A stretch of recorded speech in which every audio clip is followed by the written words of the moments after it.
Has your marketing gone bitter or sour? Sit back and enjoy top shelf strategies from the search bar, where we're serving up insights for your digital marketing to work successfully.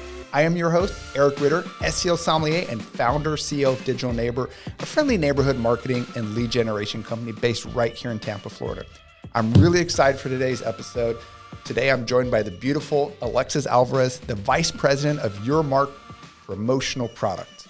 And we're going to discuss sustainability and how to get gifts and swag as part of your company marketing strategy that can be sustainable. Thank you again for being here. Thank you for inviting me. So excited. So we're going to have a lot of fun today. I don't know too much about you, Alexis, and I'm really excited to learn more about you along with the listeners and viewers today. Awesome. So we always start off with your roots. So a little bit that I do know about you is you are from Tampa. You're a Tampa native, right? Yes. So really, as a Tampa native, how have you seen Tampa evolve over the years? It's been crazy. So I grew up right by Armature Works. So when I was growing up, Armature was just an abandoned field. Nothing was there. Oh my gosh. It was just an abandoned warehouse. Yeah. And then Hyde Park had a couple of restaurants. Nobody wanted to pay the rent there. I think the owner was out of state. He didn't really care how Hyde Park was being run. So Sparkman Wharf wasn't a thing. West Shore Mall used to be the place to go. Okay, I was about to say, what did you do if there was no Armature Works, no Sparkman Wharf, no, what's the one by the Amalie Arena now? Sparkman? That is Sparkman. And okay. we have Water Street now and all Water those Street, things. that's what I was when I was thinking, younger, we have Busch Gardens. Okay. Does anybody still go to Busch Gardens, really? I don't. I hate the lines. Yeah. Yeah, I don't love standing in lines in the Florida I'll tell you what sun, happened to me at Busch Gardens is I paid for preferred parking online. I was there right when they opened, and I got there and they said preferred parking is full. Yep. You paid for it, and you don't get any refunds because first come, first serve. I'm like, how's that even possible? I was here when you guys opened. I've not been to Busch Gardens in 3 years because of that. Yeah, no. All the theme parks, that's how they run. They nickel and dime everything. Right. And it just takes the fun out of the whole experience. Yeah. So when I was younger, I had Disney, Busch Gardens, parks, mall, all those things playing outside. I was kind of the generation right before tech was like the iPad kid. That wasn't my generation. Yeah. I kind of just missed it. We spent a lot of time outside. So wow, so much has grown along with that. The whole economy has, the business has, and there's so many more businesses here in Tampa now, right? So you've seen that grow a lot as well, probably. Yeah. And so along with that, I'm assuming so has your business, right? Because the YourMark Promotional Products is a family company, right? Can you talk about that a little? Yeah, so I was raised by an entrepreneur. My mom, Maria Alvarez, she's a single mom, so she raised me by herself. So I was kind of always roped into whatever she was doing at the time. So, you were helping from a young age. Yeah, helping. Nice. I was been working since I was 6 years old. So when I was born, she owned a corporate gift basket company that basically blew up. She was doing all the holiday gift baskets for the Lightning, the Bucks, K-Force, the big name brands. And then she needed to get a bigger corporate space. So then she bought a building in Armenia, and she had the back portion as a warehouse for those baskets, and then the front was a gift store. And I went to middle school right across the street. So I'd cross the street after school, work at the gift store. We sold Vera Bradley purses, artwork, jewelry, candles, baby room, you name it. And so from the age of 6, I knew how to run credit cards, sell to people, add products in the system, all the things. Wow. And so for me, I felt like my own little store. So at a young age, that was my dream. I was going to grow up, take over the store. And then 2008 hit, the economy happened, and nobody was really supporting local anymore. Amazon got really big. Yeah. And so we shut down. And then that's when I entered into high school. And at that time, my mom already had the promo business. She started it back when she was doing the baskets because all these bigger companies would send her the branded products to put in the basket. Sure. So she got the idea. She's like, why don't we just do this ourselves? Makes sense, yeah. Yeah. So she got into that business, and the promo business has no overhead. We just place orders when people place orders. So we don't have to keep anything in stock, which obviously makes a huge difference. So, so I've been doing this since I was probably junior in high school. I've been helping my mom with this side of the business. And then promo kind of just became her main thing. We obviously don't have the gift store anymore. The baskets, I think 2 years ago was the last time we still do them for Outback just because it's to Outback. It's a great client. Sure. But other than that, we don't do the large volume we used to do with that. Just not having the building anymore and moving home, everything to our home base, it just wasn't really an easy process. So now we do the promo full time. And then when I was in college, I was my mom's assistant, helping her with all her accounts.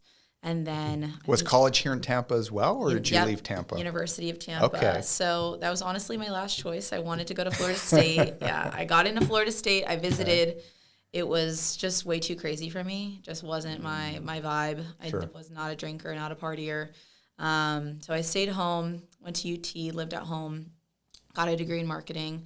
And then while I was in school, I still didn't know what I wanted to do. I didn't even think about getting into the promo business. I thought I wanted to be an orthodontist, but I hate science, so that's kind of just, I'm good with people. I'm good at sales. I knew I wanted to work with people and help people. So then halfway through college, my mom's like, if you get your own accounts, you can make commission. So I started to talk about the family business more with like my friends' parents. When I'd go on modeling gigs and I'd be working with brands, I'd mention it to them. And so then I started to get accounts here and there.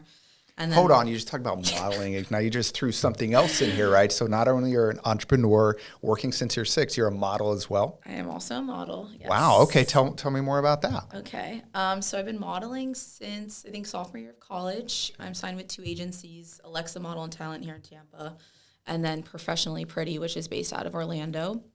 That's awesome. Congrats. Yeah. That's so cool. So I've had a couple cool gigs. I did a commercial for Nike and Under Armour through Champs. So that was pretty cool. And then I've done a couple makeup branded ones.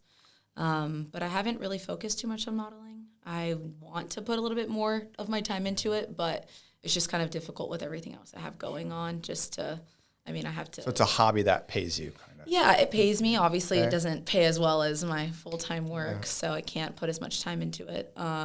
The real money's in the runway, and I'm not tall enough to do that. So. Okay, I did not know. I didn't know those intricacies. So there's a height limitation there. Yeah. So the norm, like for agencies, normally to even take you have to be around like 5'7". So I am 5'7", but most runway models are like 5'11" and up, 6 foot. So that's so weird. Yeah. So the times are changing. I could, if I put more effort into it, I could get more into that space, but it's also just thinking about the mental health aspect of it, of, someone constantly criticizing me and my body. Like, don't love that. Yeah.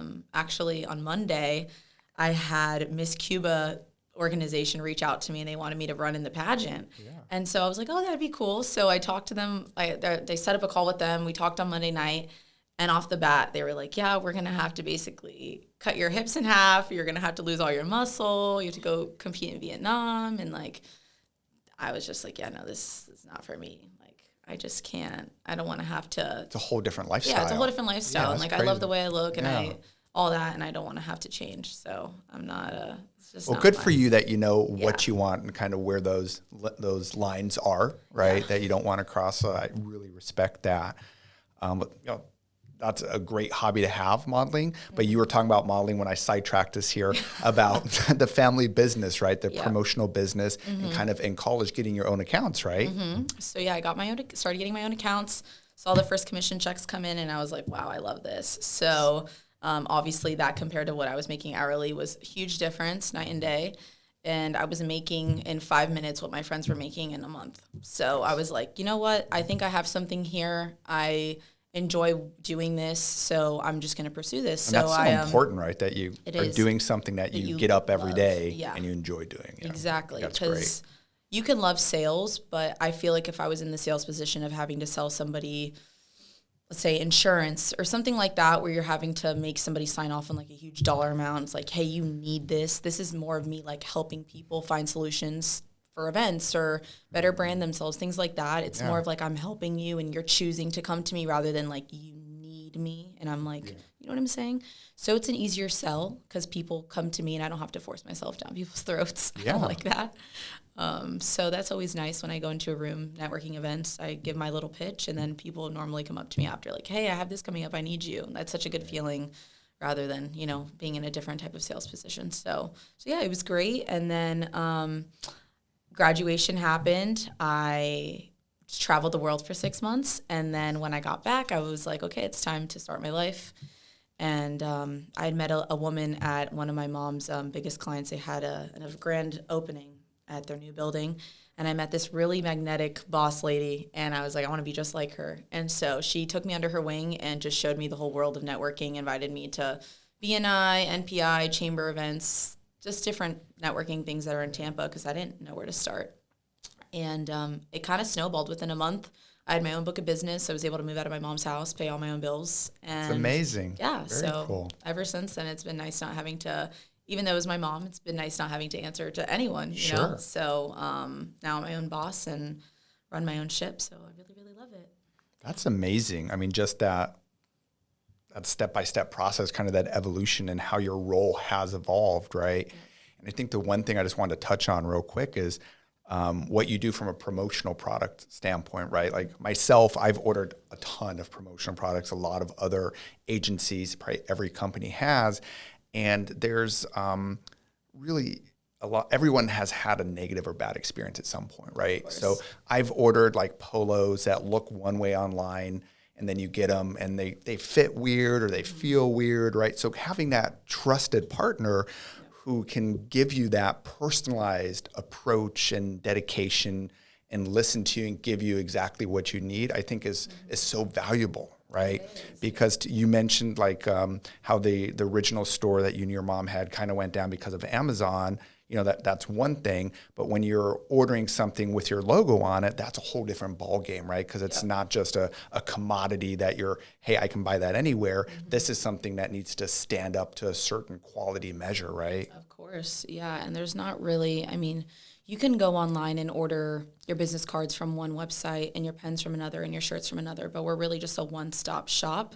And even though we don't have a physical storefront, whenever somebody wants a sample, we'll ship it to you. You can see, touch, and feel before you order the 1,000 pens or, you know, all that type of stuff. And so, That's great. I agree with you on that because for us, it's really we have very competitive pricing, so it's not like you're paying way more to work with us compared to ordering something online.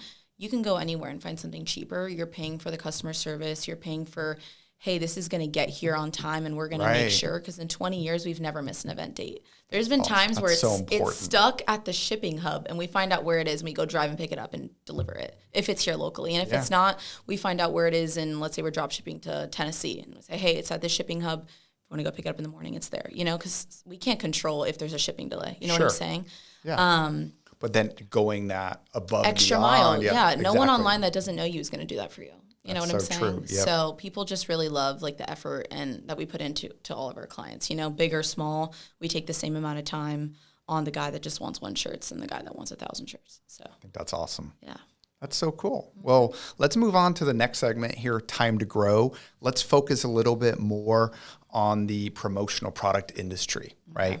So is there anything that you've really noticed recently, or maybe what's near and dear to my heart? I've had publications about there, how I feel like promotional products should get more sustainable, right? What that means to me is that as a business owner, I don't want to give away swag that's just going to end up in the trash can or add to the landfill, right? I want to give away swag that is going to be around for a long time and that's going to make an impact, right? And I feel like that's catching on more and more. And I was just wondering if you could talk about that some. Yeah, so I'm passionate about that as well. I feel like there's two ways to look at it. So in terms of giving people things they're not going to throw away. I mean, I have the constant request of, hey, I want to order ceramic coffee mugs or stress relief balls or chip clips. And I'm like, hey, guys, those have been given out 1,000 times. Like, let me redirect you. So there's obviously new products that come out every year. Every year we go to the annual promotional product show and we see all the new hot products for the year and all that type of stuff. So I try to recommend new items that people don't really have, or just newer items that haven't really been given out as much. But even in terms of like the coffee mug, if you do want to give a coffee mug and you're set on that, okay, then like let's give away one that has a different shape or something that makes it unique that somebody wouldn't want to throw it away. You know what I'm saying? Sure. Because you can give someone a baseball cap, but if it doesn't look right and it doesn't fit right, you know, give them a dry fit one. You spend the extra couple dollars to give them something nicer that they'll keep. Even with pens, I was talking to somebody about this today. pens have an average lifespan of like 10 owners or something, and that person will use it, I think it's like 1,000 times. So you have like 10,000 impressions, something crazy like that. I read a couple years ago. It's a lot of impressions. Yeah. So a pen travels, and so you can give somebody a pen. You can get a pen for 30 cents and it's going to work for a couple months, or you can spend an extra 30 cents and get a better pen that's going to last years.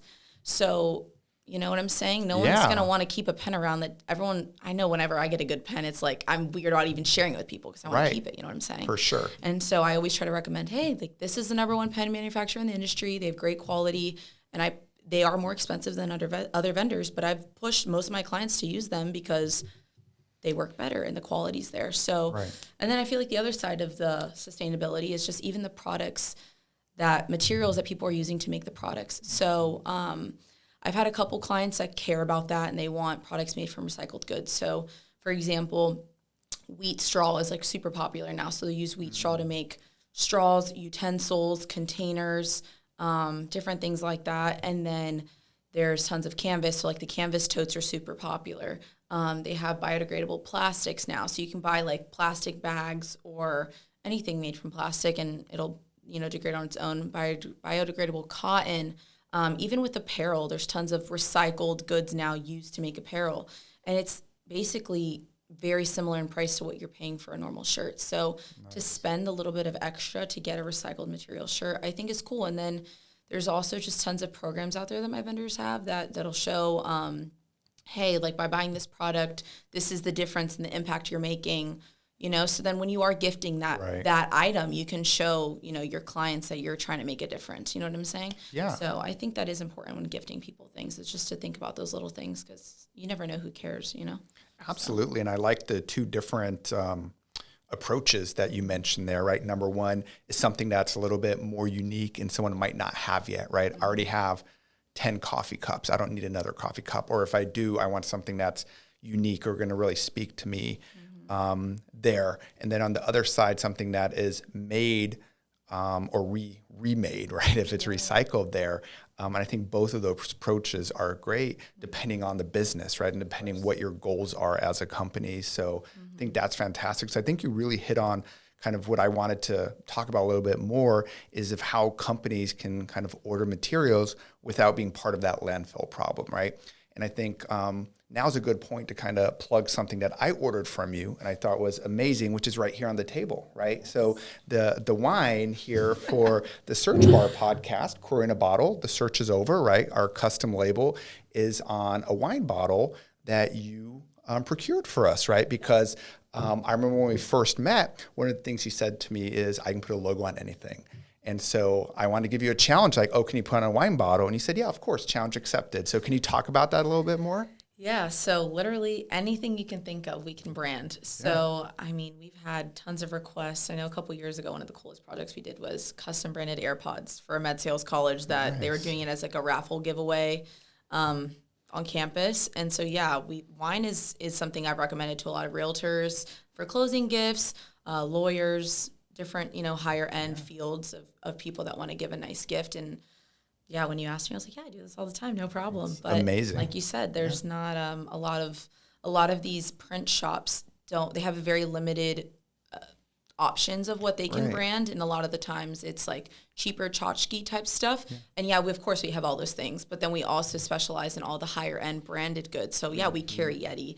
Yeah, we carry Camelback. We carry Under Armour, Nike. We carry all the name brand stuff. So if somebody wants something nicer to gift somebody, the options are there. You don't have to give somebody something cheap if you don't want to. Yeah, I think it's great. So. And just coming back to what you said earlier is that, you can advise someone on what's best for them, but also on the other side of the coin is whatever they come to you with, you can help them with that, right? And I think that's fantastic is that, you combine those two sides. So you mentioned the AirPods. Is that the project that you're most proud of, or is there maybe something else that comes to mind there? So I would say the project I'm most proud of is probably, there's a nonprofit I volunteer with, and they're also a client of mine called Junior Achievement Tampa Bay, and they help develop the next generation of entrepreneurs and just people in the workforce. And so kids that are in public middle schools here go there for the day and they get to work a job. So there's different businesses in the area that sponsor, and they have their own little storefronts, and the kids go in there for the awesome. day. And they learn about amazing. finances and all that stuff. Yeah. And so it was like my largest order I'd ever had. They ordered, I think it was like 1,500 T-shirts. Wow. And so I took a picture. I had to rent a truck to go because I try to save them. Like, since they're a nonprofit, I kind of do extra things for them I don't do for other clients. So to save them on shipping, I normally order their stuff from a vendor in Largo, and I'll go pick it up for them to save them hundreds of dollars on shipping.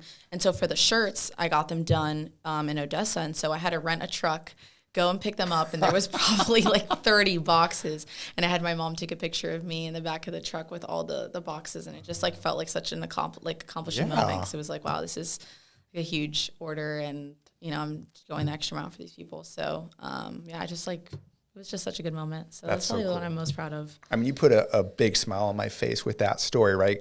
And I'm sure for a lot of our listeners at home as well, kind of that you're willing to go that much further to kind of help out a nonprofit, right? And kind of make that happen for them, because otherwise they might have not been able to do it, right? Yeah. I think that's fantastic.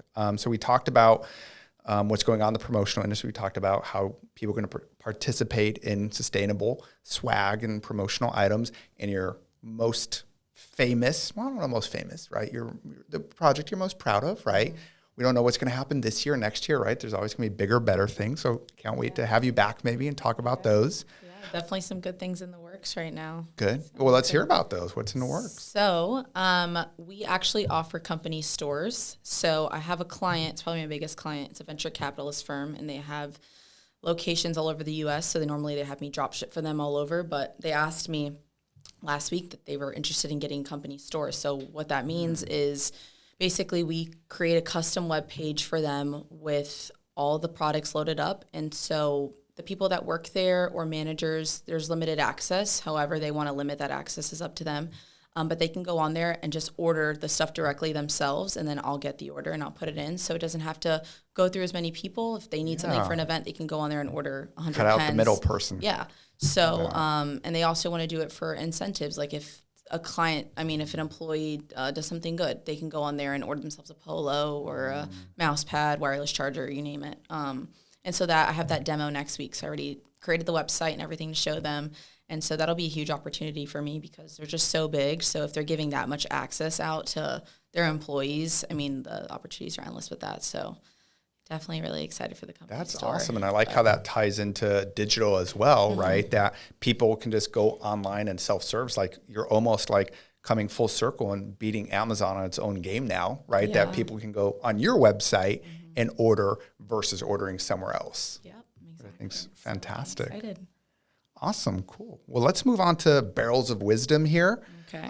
To my favorite question of the podcast, because it's also the name of the podcast, right? We're here at the search bar.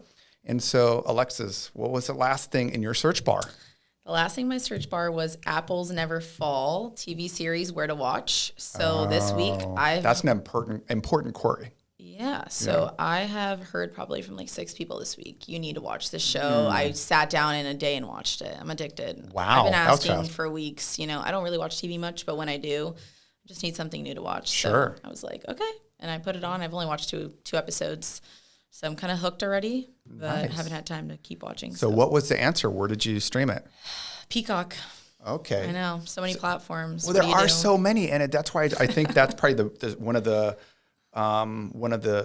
most growing search queries out there is anything plus where do I stream it, right? Because to your point, there's so many platforms out there, so many pluses and so many who knows what else is out there. And then also so many different levels, right? I think Peacock is one of those where you have like the basic, the freemium, and then you have the standard, and then you have the premium. I don't even know. Yeah. Then you have to have like a certain level in order to watch things. It's getting so complicated, right? So hopefully the search engine was able to answer your question for you, which sounds like it was. You watched it? It was. Google always knows. Google always knows. I think we can print that one. Yeah, Love it. Very cool. Well, I'm glad Google could help you out in that case, right? For that. So I'm going to have to check that one out. What was it called again? Apples Never Fall. Apples Never Fall. Okay. And what's it about? So it basically starts off with showing that someone had fallen from a bicycle and there's just blood there and there's apples all over the floor. And so then it jumps back to like past tense, and it's a well-off family that the husband and wife used to own a tennis academy together, and they have 4 kids, and it's very cookie cutter family. And then the mom goes missing after they let this random girl into the house, and they kind of like the girl showed up at their doorstep, like she'd gotten into an accident and she was lost. And then the mom and her got really close, and then out of nowhere, like the mom goes missing. And so now it's just they're trying to find her where she's at. The kids are going crazy and all that. So it's kind of a drama. Seems right up my alley, right? Something that you watch from the beginning, right? Suspense when you don't know where it's going or where it's going to end from the very beginning. Because that's my least favorite thing. You watch a movie or a show, and like from the beginning, it's like, oh, I know exactly where this is going to go. Where it seems like that's the opposite of that. I love a good little twist. Nice. Okay, I'm gonna have to check it out. Yeah. So, if nothing else from this episode, apples never fall, right? Yeah, apples never fall. A good tip here from Alexis. Thank you for sharing that. Yeah. Well, let's talk about how coming back to promotional materials here in the Barrels of Wisdom segment.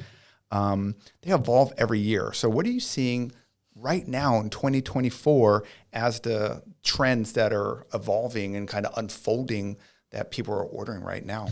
So what's hot? The biggest thing the past 2 years, and it's the same this year, is tech. Tech is huge. Okay. So this year, I think it's been the mag chargers. So the chargers that just magnetic stick to the back of the iPhone case because it has the magnetic ring. Those have been huge. It's a good gift. So how do you brand it? Do you put your logo on it? Yeah. Okay. And so then it's on the little puck that sticks to the iPhone? Yeah. You put it on the charger itself. Okay. And so then it's kind of, you're always top of mind because no one's going to throw that away. Everyone wants a portable charger and it's not that expensive of a gift. So, it's not going to be something you're going to have at a trade show on a table for people to take. Right. But it's a good, giveaway. If you want to give a client something, it's a good under $20 gift. It's like the biggest thing is just staying top of mind and getting those impressions. So that tech is huge. Wireless chargers are also really good. Just the ones that just lay on the desk. I feel like those are always good giveaways. There's some under $10 that you can give people and they just have it on their desk all day and they'll see your name there. You know? Tech is definitely the biggest thing, I would say. And then recycled goods. People every year, all the vendors, that's what they're pushing is, this is made from recycled materials and, we have this. So that's the biggest thing they're pushing. And food. Food is getting big category. Too. I don't want to get away from recycled yet. So it's just, what are these recycled products? Give me some examples. So you mentioned straws and utensils earlier. Yeah. So, and then like the bags is a big thing. Okay. So like backpacks, totes, drawstrings, they're using a lot of stuff to make those recycled.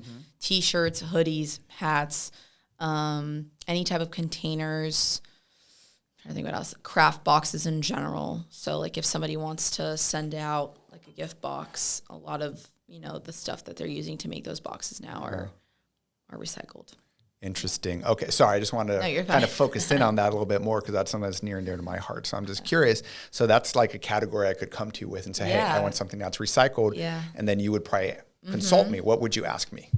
I would ask you, one, who's the target? Like who you're trying to give it to? Yeah. Because they even have like wheat straw coffee cups. So like, coffee cups always a good gift to give somebody. And you can even get branded coffee grounds, like a bag and like pop it in there and that'd be a good gift. Yeah. So I'd really just ask you what the target is, what's the budget, how many people are you trying to give to? Because honestly, every product has different minimum, different pricing, all of that. So I try to ask all those questions to just really give somebody, what they're looking for. So cool. Well, and then you were going on. First of all, was electronics, right? Tech, and it's recycle. And then what's the third one? Food. People are pushing, and I'm somebody that I didn't understand the point of food till I asked.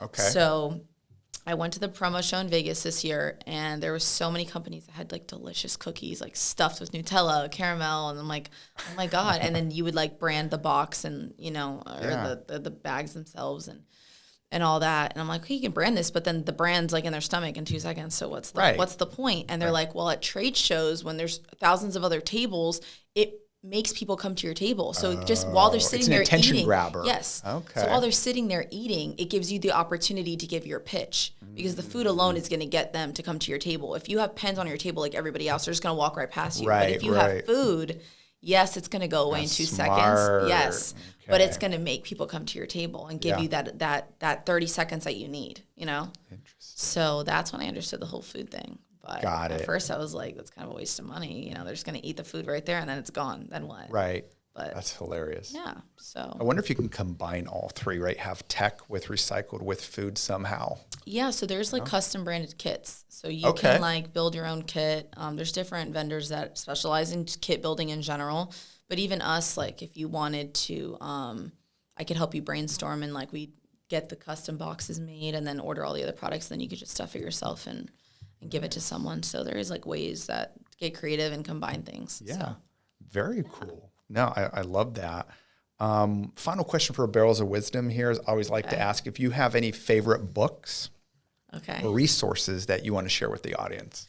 So the book I'm currently reading is Atomic Habits, and I feel like that applies to anybody. That's a great one. It's not just business, it's just life in general. Yes. And I feel like the biggest thing that I have learned recently is habits are so important, and just to really take the time to carve out for yourself in your day, you know, wake up earlier and get that time where you can just honestly I used to just wake up and start working right away. Like I would skip breakfast, look at all the emails and just start working. Like I wasn't taking into account the effect it was making on me and my body. And then I started having a lot of health issues last year. I was super tired all the time. And basically I was just like in like survival mode. I was like drained because I was just constantly working and like not giving myself the time to slow down and just be calm. Yeah. And so I started waking up earlier and just going outside, sitting in the sun for like the first 10 minutes of my day and just like giving like a moment of gratitude for everything that I'm like blessed with, and making my breakfast at home, and then just having the slow mornings and going on my walks and going to the gym and trying to get that out of the way before the hectic day starts. Because then once I start my day and work starts, and then I'm like, oh, well, it's slow right now. Let me go to the gym. And then the minute I get to the gym, I get 20 emails and it's like, crap, you know, now everything's stacking up. And so, it's super important just like have those habits built into your day so that you are set up for success, because it's true. The people that have habits and discipline truly stand apart from people that don't. And you just run 1,000 miles faster than everyone else when you have those things. So. I love it. Not only did you recommend a book, you also explained how you applied it to your life and why it makes you a better person, right? Yeah. I think that's great.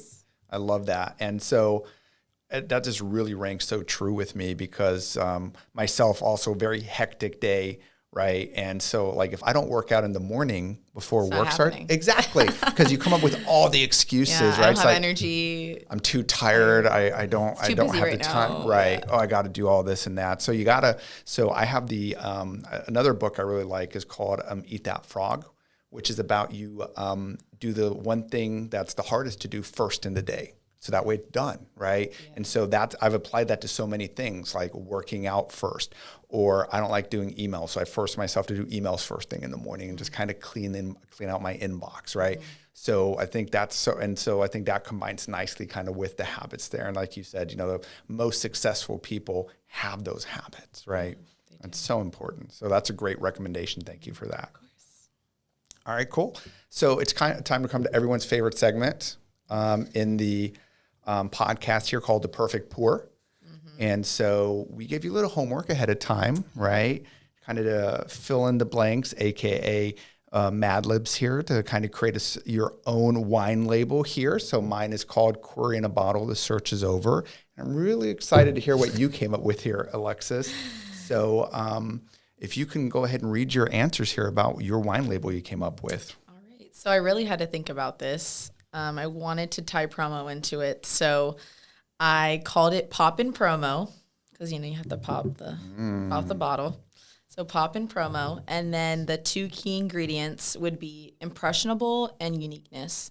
So I think those two things, this is the best blend for people who want to increase their brand recognition. And the reason those two ingredients are so important is because impression is everything. So like we talked about before, if you give away a product that someone's not necessarily going to get use out of and not appreciate and they're just going to throw away, then you just wasted your marketing dollars. 100%. So you want to give somebody something that is going to keep you top of mind all the time. And then in terms of uniqueness, like let's say, for example, the coffee cup, giving somebody, let's say a ceramic mug, but putting a really cool quote on it and then putting your logos like on the other side. So it's not all about you, but it's something that's like cool. It's like, oh, I relate to this. This is cool. Like putting like this meeting's canceled on the mug. Like tons of people would laugh at that. So it's like you can just make things more creative and unique so people would really appreciate the gift and think it's cool rather than, oh, like this guy's just trying to make me like keep a mug with this logo in the house. So I love the quote idea. Yeah, I'm going to have to remember that one. Yeah. So just like make things cool and different and not give away the same things everyone else is giving away. So I think that's fantastic. And you said kind of it's best for people who want to increase brand recognition, right? So your formula is impressionable plus unique equals brand recognition. Yeah, because you stand apart and it makes you different, and then people will know you for that, you know? I love that. So I think you already talked a little bit. And I just want one more question here at the end. Is you talked about like different products you've done, like AirPods. What is the most impressionable and unique product that you've ever done to create brand recognition? Ever done? Yeah. Gosh. Honestly, I would say the hottest giveaway we do, and this sounds so stupid and people never understand, but eyeglass cloths sell so well. And let me tell you why. Yeah. So one, people can keep them forever. Like, you know, you don't need to throw it away. It's not going to run out. Yeah. Rich or poor, you can get use out of it. You have glasses, you have sunglasses, you have a tablet, you have a phone, you have a computer screen. Yeah. And it's basically a 6x6 cloth that's full color. So it's basically like a mega version of your business card. So a lot of like lawyers order it and they'll put their logo, their tagline, their areas of practice, phone number, website, like you can that's put a lot everything. of real estate on yeah, there. And even like for mortgage people that have to put licensing numbers on things, there's very limited products that'll fit all of their stuff on there. So I always recommend that. And my uncle's a lawyer in Orlando, and he had a trade show, and he was like, "What can I give away?" And we recommended those, and he was like, "That's stupid." Called us after the trade show. He was like, "It was the first thing off my table. Yep. Like I can't believe you guys." And yeah, I mean, you can just get really creative with those. And like for example, he represents he does commercial defense, so he represents all the Trucking Association of Florida. And so on the eyeglass cloth, he used to be an artist, so he's good with graphics and stuff. So he designed his own artwork and sent it to us, which we love, by the way. But he put like 2 semi trucks like driving like opposite ways from each other, and then put all of his stuff around it. But it reminds people of what he does. Sure. So there is like tons of ways to get creative on that cloth because there's so much real estate on like an you said. eyeglass cloth. Yeah. I'm impressed. So people will keep it. I mean, like I'm constantly just using my shirt to clean stuff, but yeah, I mean, my mom keeps one in her purse and she uses it all the time. So I need to jump on the bandwagon like everyone else. But I love that. I mean, you shared so many great tips and insights, Alexis. Thank you so much. Of course. I really appreciate it. This was such a fun episode. I hope everyone listening had as much fun as I did, because I really enjoyed getting to know you, hearing all your words of wisdom and all the advice. So thank you so much. And to our listeners, cheers. Thank you so much for joining us here at the Search Bar. You can connect with Alexis and me, Eric Ritter, on LinkedIn and follow us on our journeys. We'll add all the links to connect with us directly in the episode description and notes.